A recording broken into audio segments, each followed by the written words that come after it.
Entre togas y malletes. Me complace en esta oportunidad invitar a un programa especial de la Corte Nacional de Justicia. Este espacio se llama Entre togas y malletes.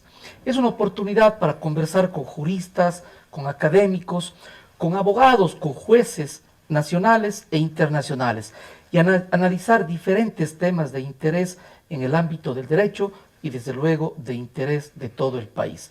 Es un espacio para todas y todos, pero de manera especial para abogados, para académicos, para estudiantes. Bienvenidas y bienvenidos a este programa Entre togas y malletes.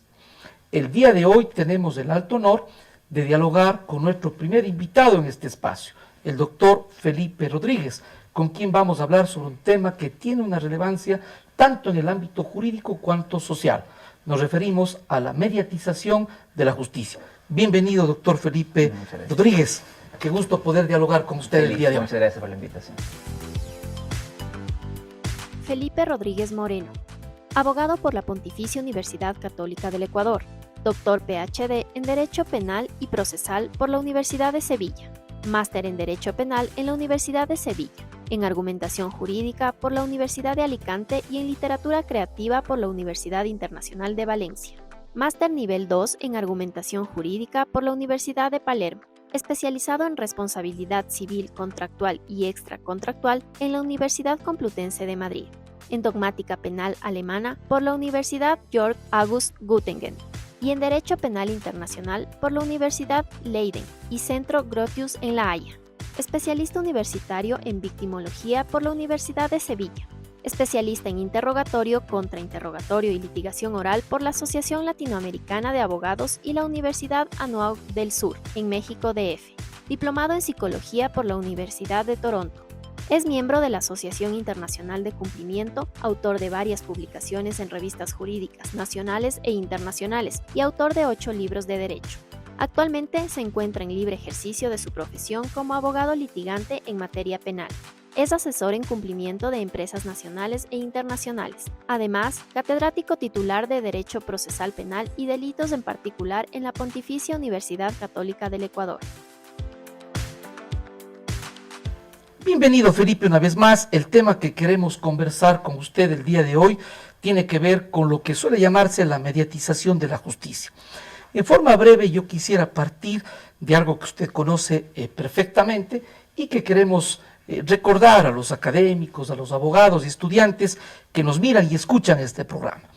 Los instrumentos internacionales de derechos humanos, la Constitución del Ecuador, las normas procedimentales que rigen en el país, son claras y determinantes ¿en qué? En la independencia y en la imparcialidad de las juezas y los jueces. Es un principio sine qua non para un proceso debido. De otra parte, los propios instrumentos internacionales y las leyes del país determinan un principio general de publicidad de las actuaciones judiciales. Y por último, creo que vale la pena no soslayar que existe un derecho reconocido asimismo en los ordenamientos jurídicos internacionales y en el país para que los ciudadanos podamos obtener información, podamos transmitirla, reproducirla, es decir, tiene que ver con la libertad del pensamiento y la libertad de expresión. Empero, el tema que queremos plantear, Felipe, es que en este contexto normativo, ¿cómo podría plantearse la preocupación de la mediatización de la justicia? Y si eventualmente podría llegar a afectarse la independencia judicial y, cómo no, la imparcialidad de los jueces. Este es un primer planteamiento que queremos hacerle, Felipe, sí, para dialogar. Encantado, ¿no? Y cojo la pregunta y quiero hacer ahí, creo que un par de puntualizaciones son importantes. La historia de la humanidad y la gran parte de la historia de la humanidad después de la caída del Imperio Romano, lo que nos dio fueron castigos públicos, pero no juicios públicos, y eso es importante. Es decir, cuando la humanidad entra al oscurantismo, en realidad lo que tienes es una guillotina, es una horca y es la gente disfrutando de la pena. Pero lo que era secreto era el juicio. Lo que ha hecho, y va a pasar después de la Ilustración, después de la Revolución Francesa, es decir, un nunca más te juzgo en secreto. Y eso tiene una razón de ser, y es justamente la publicidad, pero ¿con qué fin? Con el fin de tener transparencia. Porque en el único momento en que yo puedo garantizar que no se forjen pruebas, que no se actúe contra derecho, que la ley esté sobre el rey, no el rey sobre la ley, está cuando la gente puede acceder al proceso y puede acceder al juicio y por lo tanto ver lo que está ocurriendo, unido con otro principio que no solemos olvidar. Para mí el principio de publicidad sin este otro principio no sirve de nada, y es el de oralidad. Porque al final cuando teníamos procesos escritos no servía de nada porque nadie va a entrar a leer un expediente, pero hoy la oralidad te permite tener absoluta claridad, por supuesto, de quién ganó y quién perdió, y eso va a permitir que quienes ven el proceso puedan saber si es que hubo o no hubo un juicio justo. Eso en teoría. Pero yo sí creo que existe, y hasta aquí llegaré con esta primera parte, una gran diferencia, más que una gran diferencia, un abismo, y un abismo en el cual ni siquiera existe un puente que les una, entre la publicidad de un proceso penal y de un juicio y entre la mediatización de la justicia. Son dos mundos distintos. ¿Por qué? Porque en la publicidad lo que digo es todos tengamos acceso a que no hay un juicio secreto, es decir, que esto sea público, mientras en la mediatización de la justicia solemos caer en un error, y es creer que la gente es libre de pensar lo que piensa. Eso no es verdad. Ya voy a topar luego las diferencias entre la verdad correspondencia, la verdad coherencia, lo que es una verdad histórica, lo que es una verdad procesal, lo que son conocimientos técnicos. Pero la gente que opina ejerciendo libertad de expresión no lo hace porque es libre, lo hace porque su pensamiento ya está manipulado. Y por lo tanto vamos a ver si es que lo que busca un proceso mediatizado son culpables o inocentes.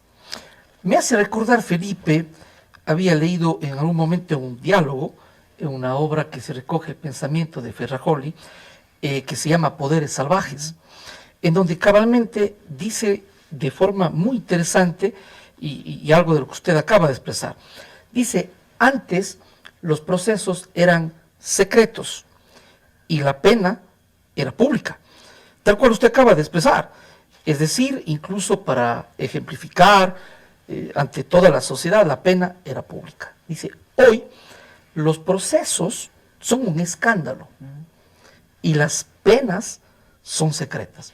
Porque finalmente, y mire lo que hemos visto, la crisis carcelaria, que en algún momento el país se preocupó por la crisis carcelaria, pero lo contrario, el proceso es un escándalo, no solo público, sino un escándalo.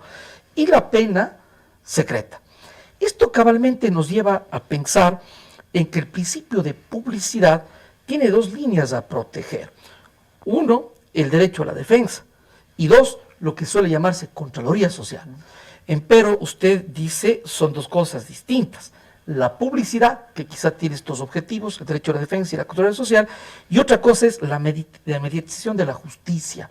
En ese punto, Felipe, ¿qué entiende usted por mediatizar la justicia y qué preocupaciones ve en dicha mediatización? Claro que sí. Ari, yo quiero partir, y siempre lo trataré de hacer con el vocabulario más sencillo, y es partir, antes de entrar a lo procesal, que en el mundo existen en realidad dos grandes teorías de la verdad. La primera teoría de la verdad es la teoría de la verdad coherencia, es decir, cuando algo es verdadero, solo si es coherente con mi sistema de pensamientos. Voy a ponerles un ejemplo.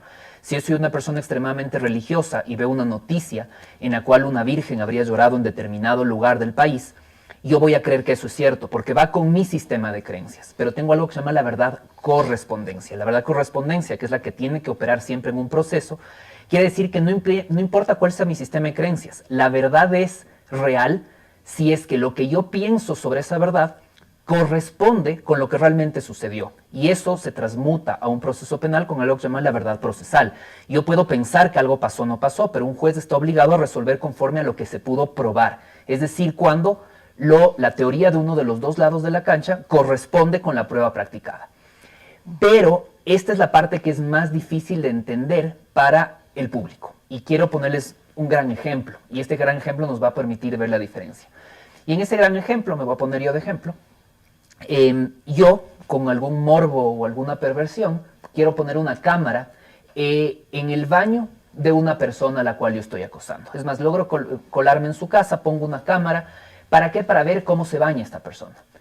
Pero cuando por fin puedo ver la filmación, resulta ser que esta persona lo que hace es apuñalar a otra y matarla. Es más, y disolver su cadáver en la tina de baño. ¿Qué pasa probatoriamente? Esa prueba no tiene ninguna validez, porque evidentemente violé el principio de intimidad, no tuve un orden judicial, la cámara no podía estar ahí, por lo tanto, incluso si es que yo saco ese video en redes sociales, un juez no puede decir yo lo vi. ¿Por qué? Porque la diferencia entre una verdad histórica y una procesal, o un método científico que usan los historiadores, los físicos, los químicos, los grandes científicos para hallar la verdad, sus métodos son mucho menos restrictivos. El derecho procesal penal tiene métodos muy restrictivos. Tengo formas de acceder a la prueba y formas de no acceder a la prueba. ¿Qué pasa en el momento que yo me voy a defender a mí mismo? En este caso, yo logro demostrar que no hubo orden judicial, que es una prueba que conforme al 76 de la Constitución no podrá tener validez por conforme ha sido ilegalmente obtenida, y un juez tiene que decir, yo nunca vi eso. La gente va a decir, pero todos lo vimos. Y la gente va a decir, porque se va a manipular lo que piensa la gente, porque habrán medios de comunicación que lo hagan y empresas dedicadas al framing que lo hagan, que también lo tomaré luego, que dirán que el juez fue comprado, que el abogado compró al juez, que el fiscal se vendió y por eso no acusó de la forma que debía acusar. Es decir, la gente no está dispuesta a entender por qué. Porque los juicios paralelos, que son justamente la mediatización de la justicia, buscan culpables, mientras el proceso judicial en realidad busca inocentes. ¿A qué me refiero? En un proceso judicial todos partimos desde la presunción de inocencia. Todos somos inocentes hasta que se demuestre lo contrario. Pero en un juicio paralelo todos somos culpables hasta que por azares del destino se demuestre que somos inocentes. Porque está demostrado además psicológicamente y sociológicamente que la gente quiere culpables, la gente no quiere inocentes. Por lo tanto, ya vamos también a ver sesgos más tarde, a través de los sesgos la gente está dispuesta a encontrar culpables. Cuando encuentre inocentes a través de un proceso, aunque fuese público, empezamos a hablar de una justicia corrompida, de jueces vendidos, de fiscales vendidos, de abogados corruptos, porque los conocimientos son muy técnicos. Acabo con una idea con lo que empecé. ¿Cuál es el gran problema de la mediatización de la justicia? Que lo que hace es reforzar la verdad coherencia de los seres humanos. En un caso, por ejemplo, de violencia de género, donde creemos que porque es hombre tuvo que haber matado o porque es hombre tuvo que haber violado, no estamos dispuestos a aceptar que sea inocente. Nuestro sistema de creencias nos dice que es un monstruo y un depredador, por lo tanto tiene que ser declarado culpable. La mediatización de la justicia refuerza las coherencias, pero se olvida de la correspondencia y se olvida que lo que pensamos debe corresponder con la realidad y no con lo que nos imaginamos. A mí me parece interesante el ejemplo propuesto. Usted ha hecho un ejercicio de ejemplificar en donde hay dos perspectivas a mirar un mismo acontecimiento. Uno, solamente relevar que la Constitución del Ecuador, en el ejemplo que usted propone, ese video carece de eficacia probatoria. Eso es un principio, tiene que ser aplicado por el juez. Esa sería la visión eminentemente jurisdiccional en el respeto del proceso debido y obviamente de ineficacia probatoria. La otra mirada es no jurídica, no jurisdiccional, sino más bien una mirada social, en donde sí vale la pena reflexionar. La sociedad ha mirado ese video y no va a entender, y muy probablemente, muy seguramente va a decir, cómo es posible que los jueces ratificaron el estado de inocencia o absolvieron, podrá decirse coloquialmente, frente a tamaña evidencia. Eso nos lleva a una preocupación, de que probablemente digan, no, entonces, ¿cómo es un sistema de justicia? No es racional, no se legitima en la sociedad. Claro, la explicación jurídica es que la verdad histórica que hace el historiador, un investigador científico, un químico, alguien que hace un estudio en la física, tal cual usted decía, es muy distinto a la verdad no solo histórica del proceso, sino la verdad formalizada. Verdad formalizada en la medida en que tiene normas, principios, reglas y formas para alcanzar la verdad, en donde en el trasfondo y la esencia misma está el respeto a la dignidad y los derechos del ser humano. Yo creo que jurídicamente hasta ahí estamos claros, Felipe.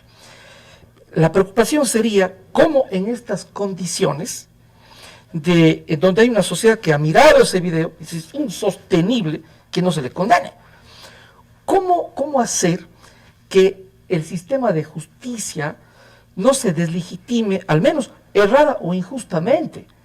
Y que no solo se deslegitime, sino en el ejemplo propuesto, en donde el juez habría aplicado correctamente el derecho, no solo se deslegitime, sino quizá aparezca como un juez corrupto o que torció el proceder. ¿Cómo hacer en estas circunstancias sociales para que quizá el juicio paralelo, en un mundo de tanta preponderancia de la información, quizá tenga más valor en la sociedad que el juicio sometido a conocimiento y resolución de los jueces? A ver, voy a responderle en 4 puntos que creo que son importantes de ahí. Quiero empezar por algo que yo suelo decirlo de forma muy polémica, pero me gusta decirlo, y es que el ser humano, por esencia, es un bebé con un cuchillo. Ese es el ser humano. No sé si usted evidentemente es padre, me va a dar la razón que los niños hasta los 3 años son suicidas. Se quieren meter un cuchillo al ojo, se quieren lanzar por el precipicio, uno tiene que estar cuidando que no se maten. Eso es la sociedad. Y esto no le gusta a la sociedad que les digamos. El rol de los abogados es justamente quitarles el cuchillo y no permitir que se ahoguen. Porque si es que permitiríamos que los instintos sociales, sin el orden social, imperen, lo que tendríamos es, por ejemplo, hoy una sociedad que a veces a mí también me sale esto de los intestinos, es decir, toda persona con cara de delincuente tiene que ser disparada, porque ¿cómo vamos a esperar a que tengan que poner un coche bomba o matarnos? Es decir, todos queremos reaccionar.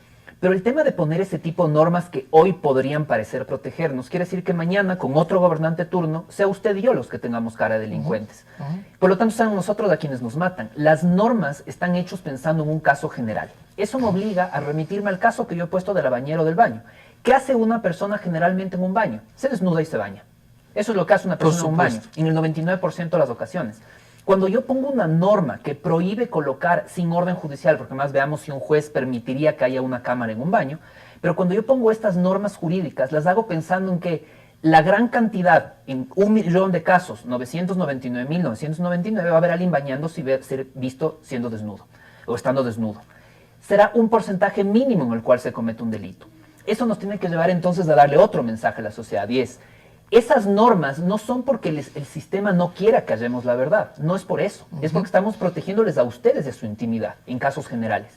Lo que habría que preguntarse es, ¿qué pasa si fue la única prueba que presentó Fiscalía? Cuando pudo haber presentado prueba de ADN, pericia dactiloscópica del cuchillo que se utilizó, mensajes de texto, encontrar el cadáver, muchas cosas se pueden hacer. Una investigación fiscal tiene otros elementos, Así en es. verdad, para resolver ese caso, respetando el proceso Tal debido. cual. ¿Qué pasa cuando un caso se concentra en un video? Y lo pongo, sería raro que pase, pero se han visto cosas en este país, que un caso se basa en el video. Esa persona tiene que ser declarada inocente. La respuesta que tendrá que dar la justicia a la sociedad es: Fiscalía sí tenía elementos para probar, pero se sustentó en una prueba ilegal. Por lo tanto, es la violación a la ley. No es que la ley esté violando la verdad, es la violación a la ley de los operadores de justicia los que no permiten que esa verdad se materialice en una verdad procesal. Y esa es una respuesta que yo creo que urge dar. Pero también hay que analizar un par de temas con los juicios paralelos, y es importante, y es justamente este tema del framing. Al final yo empecé diciendo algo importante, y es: ¿realmente la gente piensa lo que piensa porque es libre? La respuesta es no, y un gran problema, porque usted plantea una pregunta difícil, y es muy difícil responder, y es: ¿qué hacemos? Realmente nos quejamos de todo. Yo creo que un gran problema que tenemos jurídicamente es los abogados. A veces yo también habré pecado de eso, no lo sé, intento no hacerlo, pero cuando un abogado prostituye la academia, y esto es lo peor, ¿qué pasa con el framing judicial? Que ante un hecho donde la norma dice si A, entonces B, aparece un abogado que dice si A, entonces C, cuando la norma dice si A, entonces B, en un silogismo lógico perfecto. Y empezamos a tener abogados que se venden a uno u otro lado para tener criterios diferentes, y la sociedad, que al final lo que tenemos es algo que Jesús Silva Sánchez le dice el ocaso de los expertos y el imperio de los legos. Al final tenemos legos, que quiere decir personas no entrenadas en derecho, teniendo tantas opiniones que dejan de creer en nada y simplemente se terminan inclinando sobre lo que es coherente con su sistema de pensamientos. Yo creo que el primer paso es que los abogados seamos honestos.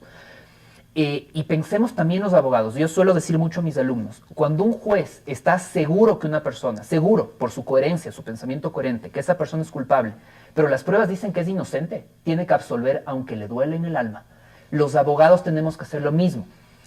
Esta profesión es de muchísimo estudio, es de muchísima preparación. Cuando sabemos que una cosa es de tal forma, tenemos que sostenerla aunque vaya contra nuestro sistema de creencias, aunque sea contra un amigo, aunque sea contra un enemigo.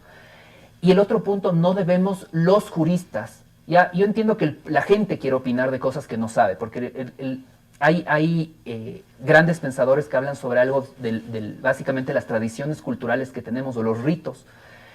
Por ejemplo, un rito cultural de hoy, que es un rito sin el cual no podemos vivir, es el rito de la opinión.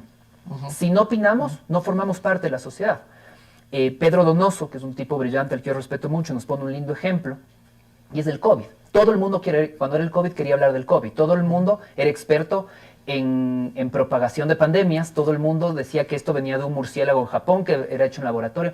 Todo el mundo quiere opinar. En derecho también todo el mundo quiere opinar. El punto está cuando los abogados empezamos a opinar sobre lo que no conocemos. Y le voy a poner un ejemplo puntual. Pongamos ejemplos puntuales incluso de esta corte, que usted la preside. Por ejemplo, al doctor Rivera, que lo conozco únicamente de audiencia, lo han criticado mucho por el caso Los Drup. Y cuando me han pedido una opinión sobre eso, mi respuesta ha sido, pero yo nunca he leído el expediente. Pero además de nunca haber leído el expediente, yo no fui abogado en el juicio, en la preparatoria de juicio. No estuve en la audiencia ni escuché su resolución. ¿Cómo puedo dar una opinión sobre lo que no conozco? Resulta ser que la gente sí opina sobre lo que no conoce y dice, es del colmo, tiene que haber existido corrupción, pero nunca van a los documentos. Por lo tanto, quiero ratificar algo y es, vivimos del imperio de los legos y el ocaso de los expertos. Absolutamente, yo creo que vale la pena al país decirle, y es uno de los del interés que tenemos en la Corte Nacional de Justicia de este diálogo, sin desconocer que hay problemas en ciertos jueces, no se puede generalizar, en ciertas resoluciones, no hay cómo desconocer. Pero algo que es importante destacar, usted ha puesto un ejemplo de un caso concreto y de un compañero magistrado. Yo le digo lo siguiente, esta Corte Nacional de Justicia del Ecuador ha resuelto varios casos de una relevancia social, Felipe. Y quiero decir lo siguiente, hay algún caso en particular que tiene que ver con actores políticos, y yo quiero ser muy respetuoso porque soy presidente de la Corte. Voy a hablar en conceptos, en conceptual. Y sobre tal o cual caso particular, hay muchísima gente que considera que esa sentencia es correcta y aplaude. Y al otro lado, muchísima gente que rechaza y que reprocha. Sin embargo, ni unos ni otros jamás han revisado siquiera la carátula o la primera página del sistema SAT. Es decir, no tienen idea del proceso. Y algunos pueden tener simpatías y antipatías con los involucrados en el proceso, pero y tienen derecho a hacerlo desde un punto de vista de su pensamiento y de su expresión. El tema es otro. El tema es, en cambio, que la Administración de Justicia tiene que mantener incólume la independencia y la imparcialidad, inclusive más allá del aplauso o de la condena de unos u otros ciudadanos. Yo creo que eso es lo esencial. Creo, Felipe, que vale la pena recordar que en un principio, en el nacimiento del Estado de Derecho, de la democracia, se plantea la independencia de los poderes del Estado. Y entre otros, claro, del Poder Judicial. Nadie puede interferir en el Poder Judicial, no se puede afectar su independencia. ¿Con qué idea? No con la idea de que no nos toquen a los jueces, sino resguardemos la independencia en favor de los derechos de los ciudadanos. Ahora, yo lo que quisiera plantear es de que en la sociedad de hoy, en los tiempos que vivimos, quizás se mantiene todavía esta amenaza de poderes políticos para afectar al Poder Judicial. Pero no solo este aspecto, sino adicionalmente de estos componentes de la sociedad, en una sociedad en donde usted decía hace un momento, todos opinan, todos quieren opinar, en una sociedad y en un mundo de la información, de la digitalización, que tiene unos caracteres diferentes de la sociedad, de nuestro tiempo. Entonces, creo que vale la pena reflexionar cómo, no solo desde el Poder Judicial no es de los ciudadanos, desde la academia, desde los abogados, cómo podemos defender la imparcialidad y la independencia para garantizar los derechos de la gente. Yo creo que ahí viene un buen punto a considerar, y también me voy a meter a un punto luego, que es una pregunta que suelo hacer, es si los jueces y los fiscales deberían tener redes sociales, que ya voy a llegar allá. Pero creo que hay un punto importante, que la justicia, cuando digo la justicia, me refiero a ustedes, los jueces, y a los fiscales que están en la Administración de Justicia y los abogados, no nos podemos olvidar, y es la muerte del gatekeeper. ¿A qué me refiero con el gatekeeper? El portero, el que está tapando el arco en un partido de fútbol. Históricamente, el gatekeeper en teorías de la comunicación, esto nace desde Niklas Luhmann hasta teóricos de hoy de comunicación, ha sido el periodista, porque el periodista que tiene formación académica de ontología periodística tiene preparación técnica de cómo se verifican fuentes, por poner un ejemplo, es el que al final selecciona el titular. Lo que uno abría antes del Comercio, Diario El Hoy, y uno encontraba un titular, era lo que el periodista consideró que era la noticia relevante porque descarta el resto. Relevante y además constatada. Relevante, constatada y además con contexto. El problema de las redes sociales, y que lo vemos todos los días, es que ya el gatekeeper es cualquier persona, y lo que hacemos es compartir un tweet que dice cualquier cosa. Nosotros vimos en una reunión, en este momento, alguien nos toma una fotografía y dice, miren el doctor Saquicela y el doctor Rodríguez reunidos negociando la extradición de Juan Pérez. Yo no tengo ningún caso de extradición, no sé quién es Juan Pérez, no sé de qué me hablan. Pero la gente empieza a compartir eso y dice, uy, qué sospechoso, qué vergüenza el presidente de la Corte, qué vergüenza ese abogado. La gente empieza a compartir con una carga emocional sin que haya un portero, un técnico con deontología y técnica además periodística que pueda limitar la información que va y viene. Y no digo que la información tiene que ser limitada, suprimida, omitida. Lo que digo es que tiene que ser informada con contexto. Entonces empezamos a ver un sistema de redes sociales donde va a surgir algo que se llama el sesgo de causalidad. Y yo suelo burlarme del sesgo de causalidad porque digo es cuando alguien quiere llegar de Paraguay a Bolivia por mar. Es medio difícil que lo logres. Y pasa, por ejemplo, con las fotografías. Una fotografía, el día de mañana yo me tomo con alguien una fotografía, ese alguien ha sido narcotraficante y resulta ser que yo he sido narcotraficante. La pregunta es, un momentito, tal vez ese alguien es más, es mi alumno y 10 años más a ser narcotraficante. Eso no me hace narcotraficante a mí. Tenemos una sociedad que hila muy fino. Pero eso nos lleva a otro problema. Y este es algo que creo que no me lo va a poder negar, porque ha sido juez no solo en la Corte Nacional, ha estado en la función judicial muchos años. Y es que un juez lo único que no puede hacer es salirse de su propia piel. Y el juez es ser humano, y el juez tiene hijos, y el juez tiene familia. Y el juez también, estoy seguro, no he sido juez, pero estoy seguro que tiene que escuchar que sus hijos o hijas le digan, oye, pa, dicen en el colegio que ya te compraron los de tal bando político, dicen que eres un corrupto, dicen que estás metido con narcos. Y el juez también siente, pero además también el juez se pone en peligro. Ese es un punto primero que hay que entender. El juez sigue siendo un ser humano, por más que quiera ser frío, sigue siendo un ser humano. Y el punto es, la presión social va a terminar influyendo en los jueces, pero aunque los jueces me digan que no, y me digan que son fríos como un lagarto, no es verdad, va a influir. Y ahí viene otro aspecto de la mediatización de la justicia que se llaman los falsos positivos. ¿Cómo funcionan los falsos positivos? Hay un caso muy importante en el cual 3 jueces, por ejemplo, en la Corte Nacional, en un caso político, están tomando su decisión, están deliberando, y empieza una campaña muy fuerte en la cual ya dice un líder de opinión, de estos opinólogos que hablan de todo, y dice, conocemos que el procesado o el grupo de procesados ya pagaron a los jueces $1 millón a cada uno para que les declaren inocentes. Y esto empieza a crecer, es una bomba que empieza a crecer, la UAFE entra, la fiscalía advierte, todo el mundo se pone así porque ya pagaron $1 millón de los jueces. Digamos que en esa deliberación de los 10 procesados iban a absolver a 4, porque no había pruebas. Los jueces son humanos y terminan condenando a 10. Porque de absolver a 4 quiere decir que vamos a dar la razón a lo que dice la gran masa. Se cuidarían para no asistir a la razón. Y alguien me va a decir, a mí no me importaría lo que digan. Sí, pero tenemos miles de jueces en el país. Hay gente con corazón, como todos los jueces, hay gente con familias y hay gente que también tiene miedo. Y usted hizo una pregunta importante. Una cosa es lo que hagan los jueces, pero ¿qué le decimos a la ciudadanía?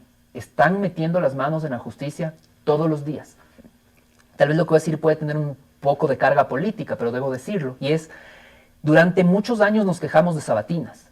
Hoy las redes sociales son una gran sabatina, donde todos insultan a diestra y siniestra y donde a mí me encantaría preguntar a el público en general algo. Y es, cuando tú afirmas algo, lo haces porque viste el expediente, porque asististe a la audiencia, porque conoces las pruebas, porque hiciste una comparación entre las pruebas de cargo y las pruebas de descargo, y recordarles algo, que en un juicio si bien se discute la verdad, pero no se discute una verdad absoluta, se discuten 2 verdades, para tener al final una verdad que impera, y esa verdad es con una técnica probatoria. Por eso a mí no me gusta decir que en los procesos penales tenemos un caso penal. Lo que tenemos es una causa penal. El número de juicios es la causa penal, pero tenemos 2 casos penales, el de un lado y el del otro. Las dos teorías del caso. Las 2 teorías del caso. Muchas veces yo puedo estar convencido de lo que dice mi lado y el otro lado puede estar convencido de lo que dice su lado, y al final, ¿quién va a ganar? El que puede probáticamente demostrar su teoría del caso en un juicio. Y eso tiene que empezar a entender la sociedad. Y voy a otro argumento, y el último ahí para volverle a dar la palabra, que es importante, pero la mediatización de la justicia y el ataque a los jueces no solo viene de la sociedad, también viene de la fiscalía, y le quiero dar un ejemplo puntual. Cuando hay un tuit a través de una campaña mediática, en cualquier caso, ¿no? Vamos a un caso primer nivel. Pese a que Fiscalía, dice el tuit, ¿no? Pese a que Fiscalía fundamentó debidamente la prisión preventiva, juez deja libres a los acusados. Y es, tal vez no fundamentó adecuadamente. ¿Y la gente qué dice? La Fiscalía está a nuestro lado y los jueces son unos corruptos vendidos. Miren, la Fiscalía fundamentó bien y les deja libres. Yo quisiera preguntarle a la gente qué opina. ¿Ustedes vieron la audiencia? ¿Ustedes escucharon cómo se fundamentó? Si es que escucharon cómo se fundamentó una prisión preventiva, ¿ustedes conocen cuáles son los estándares de prisión preventiva que dicen las convenciones de derechos humanos? ¿Cuáles son los requisitos que se tienen que cumplir conforme al COIP? Si no saben de eso, por favor, no opinen. Y la gente me dice que yo quiero silenciar a la gente. No, no quiero silenciar. Simplemente que yo quiero empezarme a alimentar de opiniones fundadas y no de opiniones infundadas. Al respecto, por ejemplo, quiero recordarle, Felipe, y ratificar algo que yo dije en algún medio de comunicación a propósito de un caso concreto. Me refiero a lo siguiente. Hubo un momento en el que se generó una preocupación en el país y la propia Policía Nacional había expresado su preocupación. Desde luego, valoramos el trabajo de la policía, así lo dije y me ratifico, pero lo que expresaron fue lo siguiente. Pero pese a que una persona, un delincuente peligroso y una de las bandas más peligrosas del país fue detenido, el juez, que no es de la Corte Nacional, de alguna ciudad del país, no viene al caso ni recuerdo, otorgó medidas sustitutivas, así llamaba. Y claro, una crítica fuerte al sistema de justicia.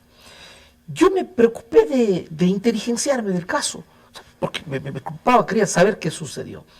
Y lo que había sucedido es de que el parte policial, en principio, y luego la tesis de la Fiscalía, creería yo que objetiva con la información que tenía, imputó por porte de armas. Y claro, ese tipo penal no prevé la posibilidad para prisión preventiva. De modo tal que en derecho estricto no era posible dictar la prisión preventiva. Y yo dije en un medio de comunicación, bueno, pues entonces, si es que se quiere que en este caso se dicta la prisión preventiva, la formulación de cargos debe ser distinto, pero también en la medida en que los hechos daban para, claro, porque la Fiscalía tiene que regirse bajo el principio de objetividad. Entonces, mire usted cómo hay casos en los que más bien va a primar un criterio lego, como usted expresaba hace un momento. Yo quiero ratificar que a nosotros nos preocupa y nos parece lo siguiente. Nos preocupa que haya casos irregulares, que ha habido en el caso de ciertos jueces, y tiene que investigarse y sancionarse en un proceso debido.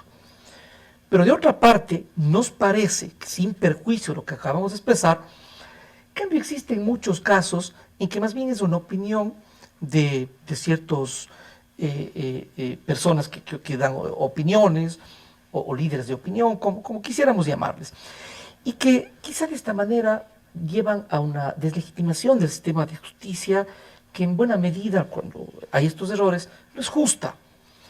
Esto me lleva a pensar en que no todo es la legislación. Tenemos que ir construyendo, y este es el objetivo de este espacio, ir construyendo, Felipe, no todo es la norma.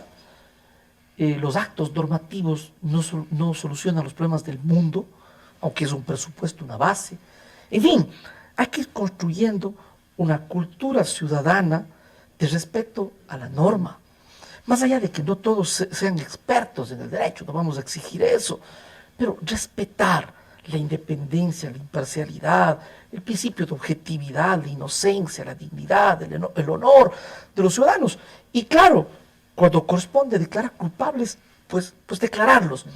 Pero en definitiva parece ser que nos hace falta esta cultura que la haga auténticamente a la sociedad regida por la democracia, por el constitucionalismo, por los derechos.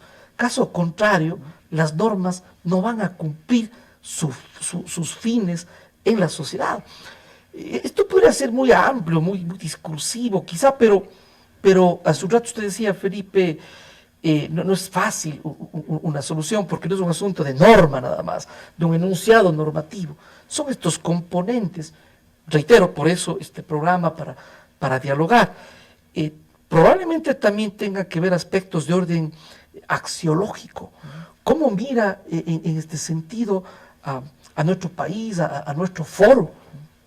Sí, de hecho, creo que hay 3 puntos que son importantísimos tocar con lo que usted ha dicho. Lo primero es que esto de pensar que todo está podrido es un error. No todo está podrido. Así como tenemos jueces corruptos, tenemos jueces honestos. Yo diría que hay más jueces honestos que corruptos. Así como hay fiscales corruptos, hay fiscales honestos. Y hay más honestos que corruptos. Pero el problema cuando empezamos a creer que todo está corrompido y a creer que toda decisión es errada, quiere decir que los buenos, los honestos ya no van a querer estar en el sistema. Porque no importa lo que hagan, la crítica sí a la corrupción, pero la crítica también a la honestidad, creyendo con un sesgo cognitivo que hay corrupción, hace que al final la gente opte por no estar en cargos públicos. Y al final lo que tenemos es, no tenemos a los mejores necesariamente aspirando a cargos públicos. Y eso es, cuando digo cargos públicos me refiero a judiciales. Y eso es un primer gran problema que tenemos.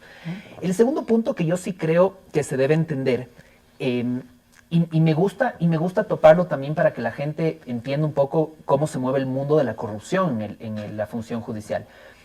Y por ahí alguna vez dije esto y me amenazaron abogados, pueden amenazarme otra vez con toda confianza. Y es lo siguiente, y lo puedo decir viendo la cámara, el gran problema que tiene nuestra justicia es que quienes piden dinero para los funcionarios públicos, para fiscales y para jueces, son los abogados, mis colegas.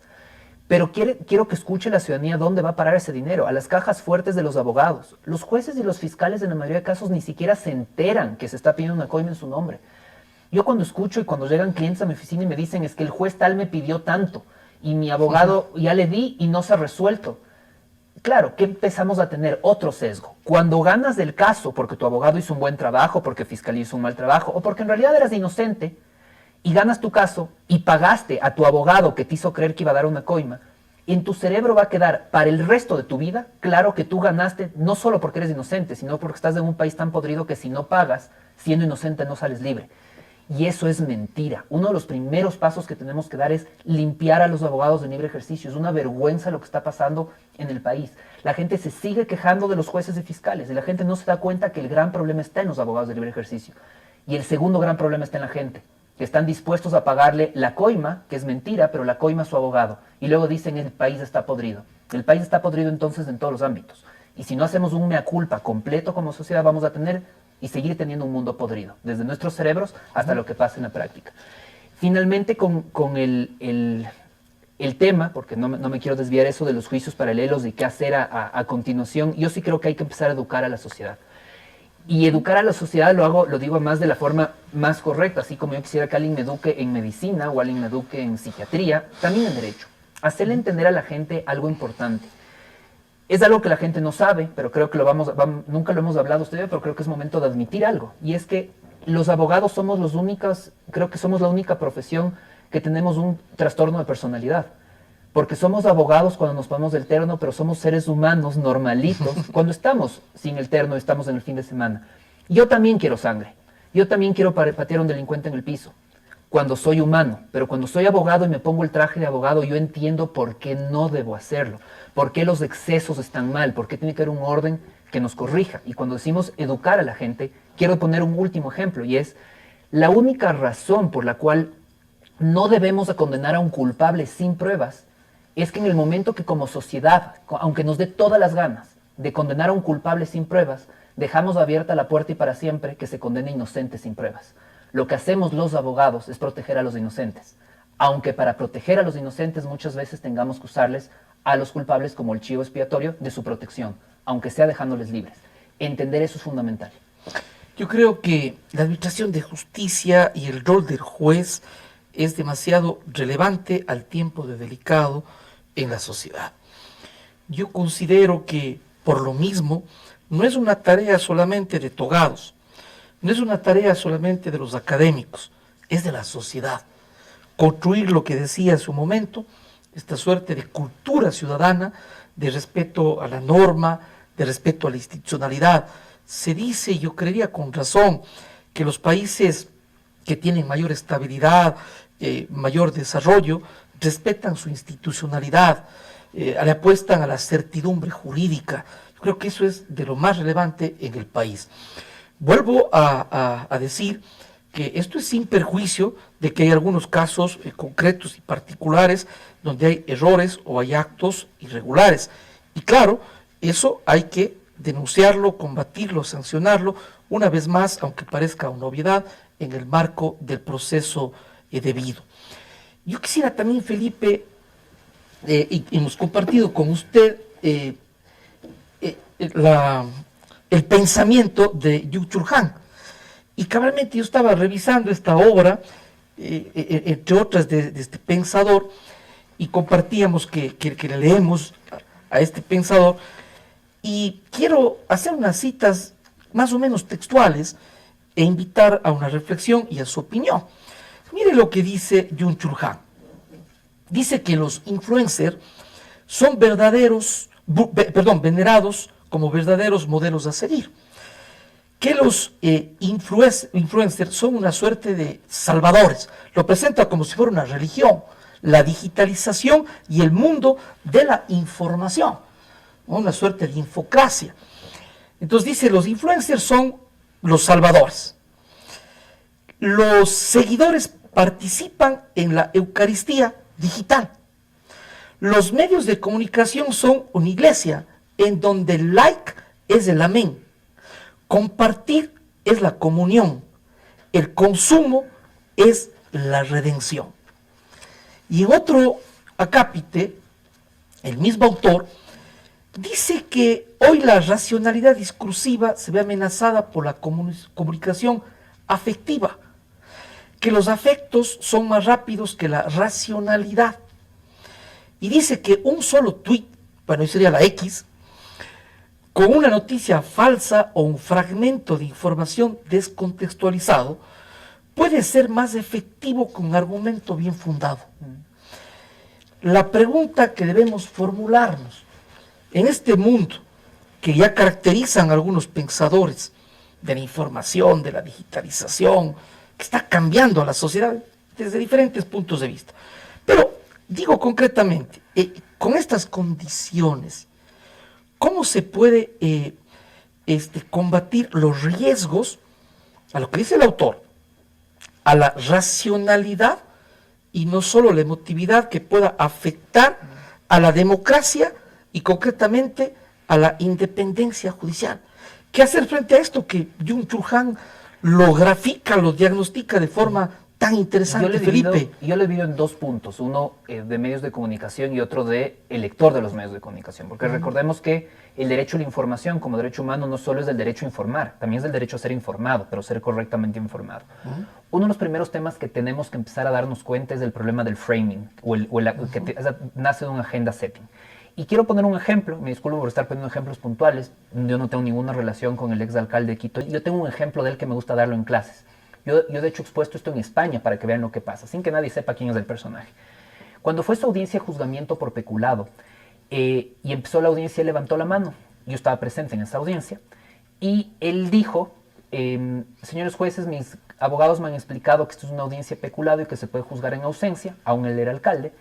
Quiero pedir su autorización para poderme retirar a mi oficina para seguir trabajando, ya que me pueden juzgar en ausencia y yo vendré cuando sea la práctica mi prueba. Los jueces dijeron, sí, usted puede ser juez en ausencia, no tiene que estar presente como si fuese otro delito.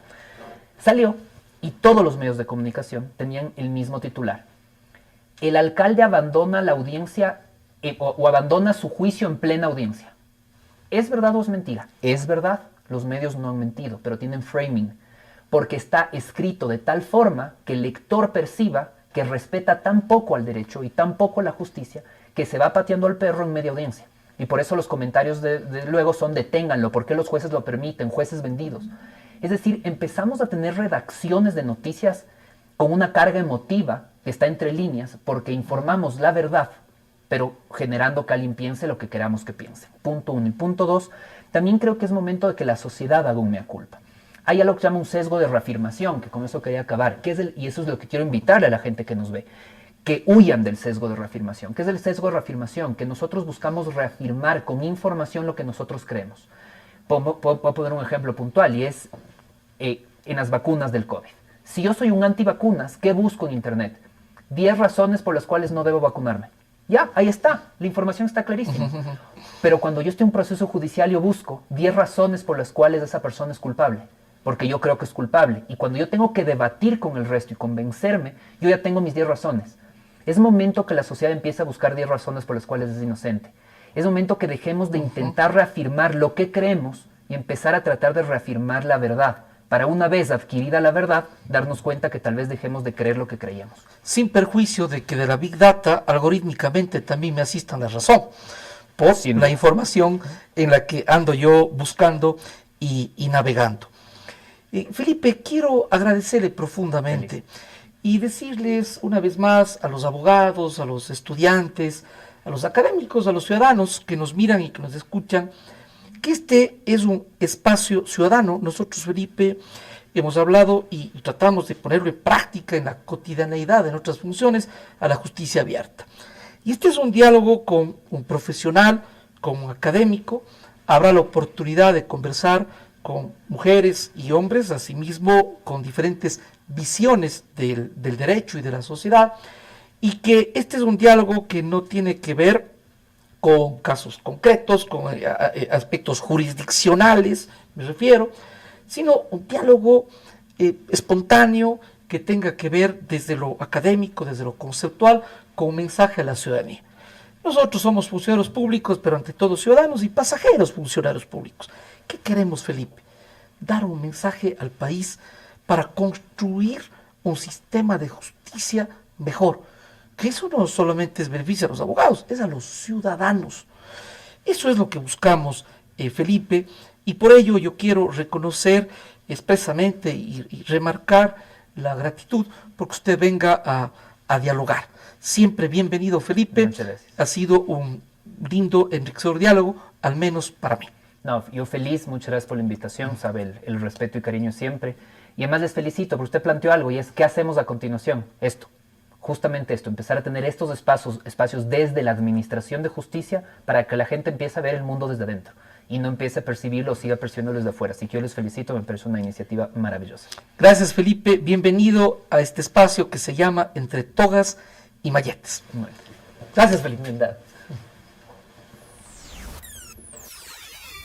Entre Togas y Malletes.